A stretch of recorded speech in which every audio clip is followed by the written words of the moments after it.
I'm going to be reading some poems from Without and some new ones about my late wife, Jane Kenyon. And I'm going to start by reading a few poems by her.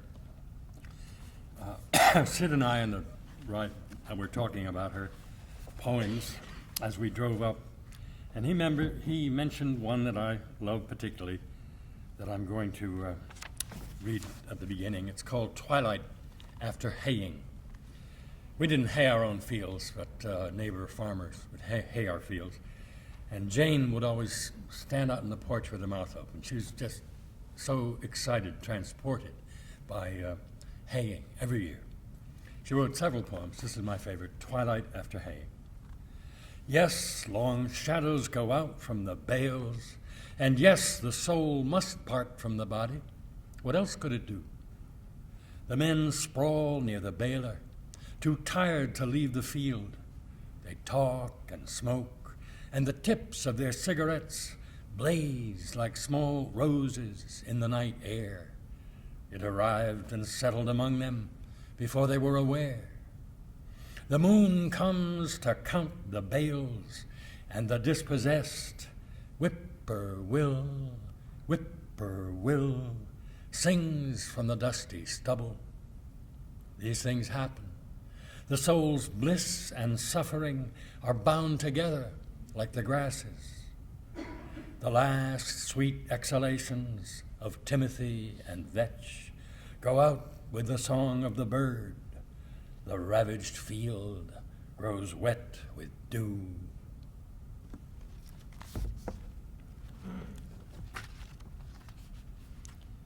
Jane called me Perkins. That was her nickname for me. One time I was working on a poem for a long time, and we showed each other. We were each other's first readers.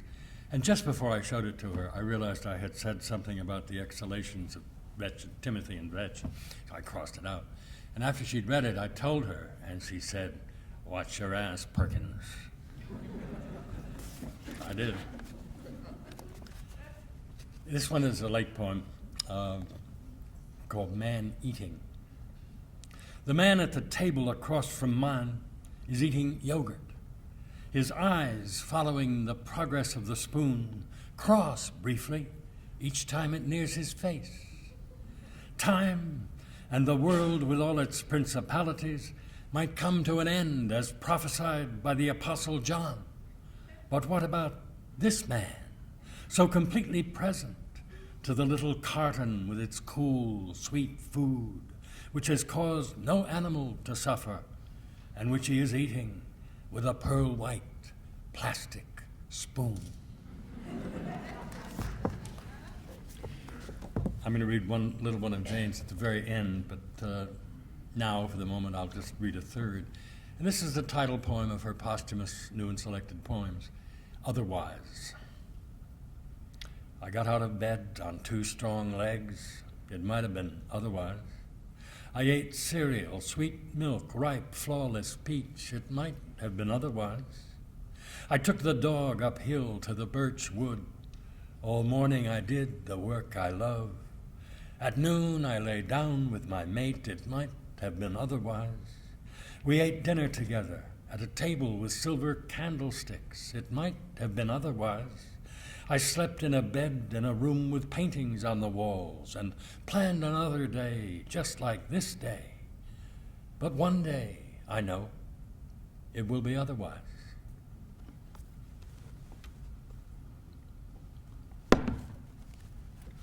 I was 19 years older than Jane, and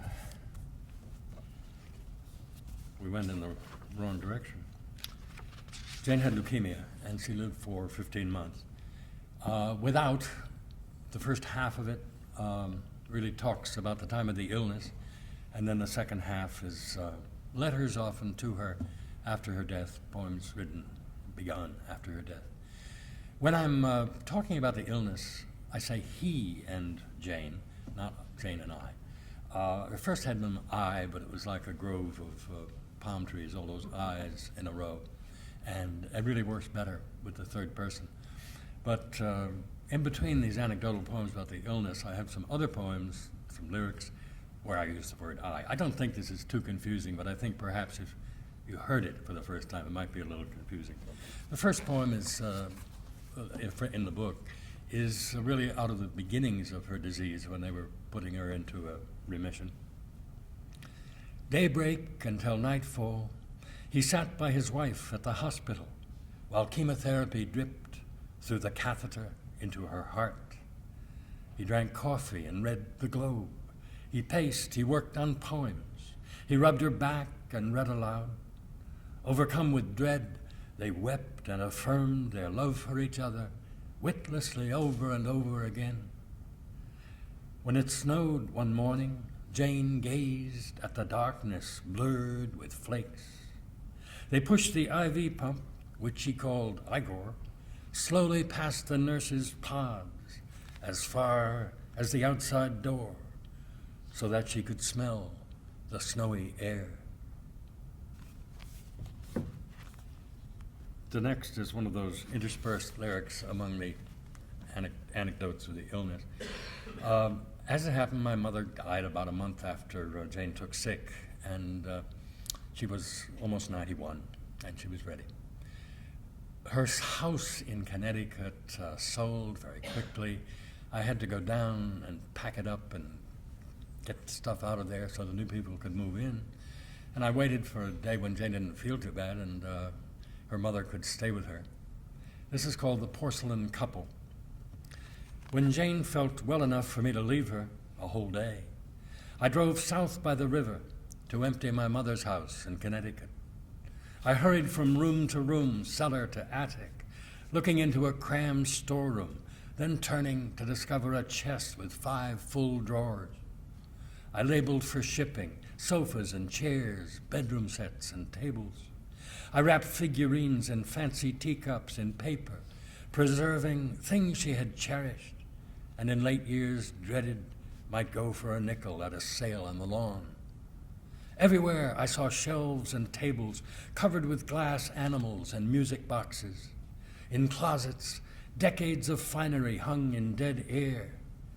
I swept ashtrays and blouses into plastic sacks, and the green gold dress she wore to Bermuda. At the last moment, I discovered and saved a cut glass tumbler stained red at the top, Lucy, 1905, scripted on the stain. In the garage, I piled bags for the dump, then drove 4 hours north with my hands tight on the steering wheel, drank a beer looking through the day's mail, and pitched into bed with Jane, who slept fitfully. When I woke, I rose as if from a drunken sleep after looting a city and burning its temples. All day while I ate lunch or counted out pills, I noticed the objects of our 20 years, a blue vase, a candelabrum Jane carried on her lap from the Baia, and a small porcelain box from France I found under the tree one Christmas, where a couple in relief stretch out asleep like a catafalque on the pastel double bed of the box's top, both wearing pretty nightcaps.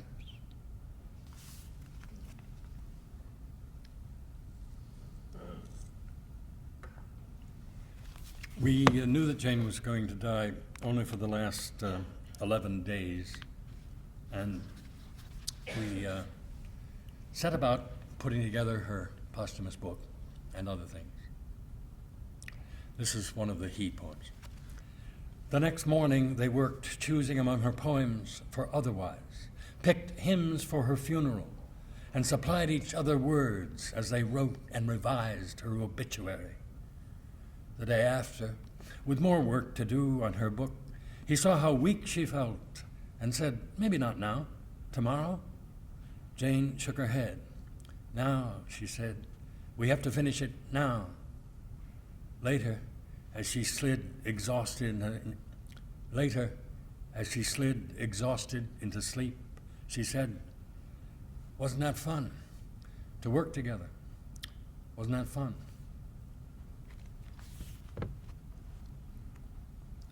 The last poem of Without is called Weeds and Peonies.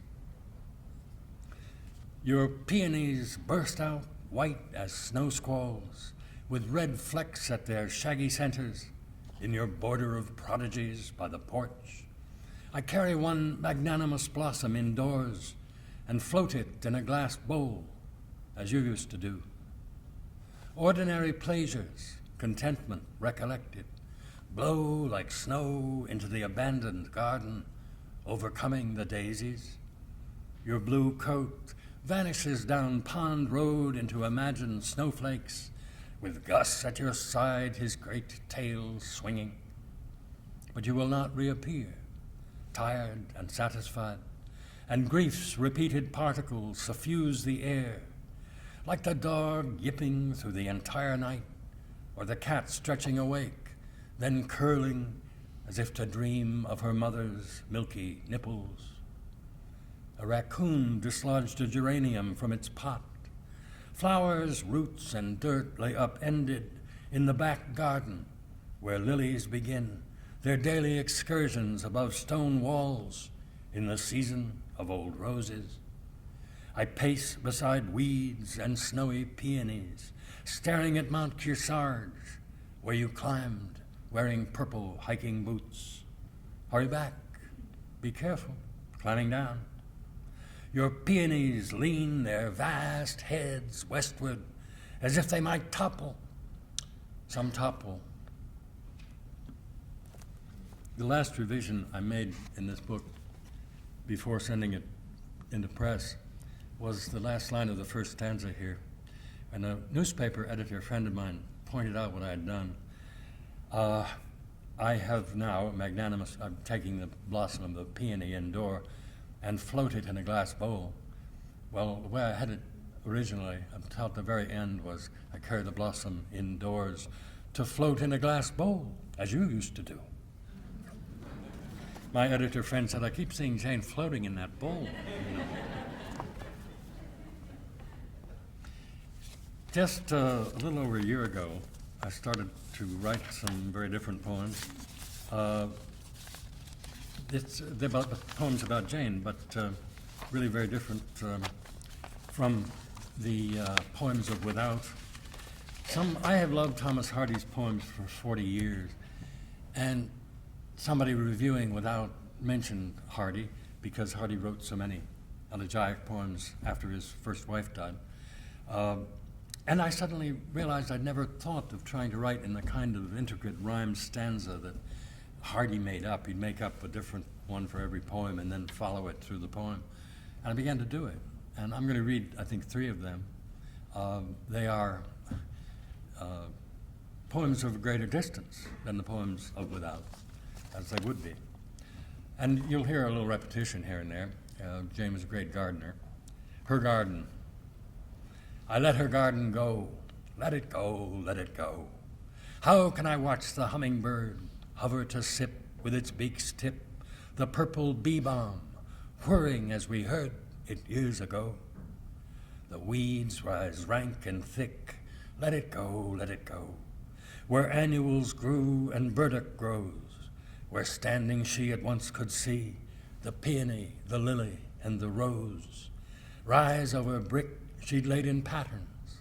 Moss, let it go, let it go, turns the bricks green, softening them by the gray rocks where hollyhocks that lofted while she lived, stem by tall stem, dwindle in loss. The house that we live in was called by my great-grandfather Eagle Pond Farm, and Eagle Pond is about 100 yards away. In the summers, Jane and I used to go down and lie in the sun, not do much work, every afternoon for an hour or 2. Pond afternoons. Oh, the end of the first line is the word Julys, but it's not a plural of the month. It's Y apostrophe, something that belongs to July. When early July's arrival quieted the spring's black flies, we spent green afternoons stretched on the moss beside Dark Eagle Pond and heard across its waters the queer calling of the loons. The days swam by, lazy with slow content and the hawk's cry. We lost ambition's rage, forgot it all, forgot Jane Kenyon, forgot Donald Hall, and sleepily half glanced at a bright page. Day after day, we crossed the flaking railroad tracks and lay in the slant August sun to nap and read beneath an oak by the pond's pickerel weed. Then acorns fell. These days were almost done. One last one is the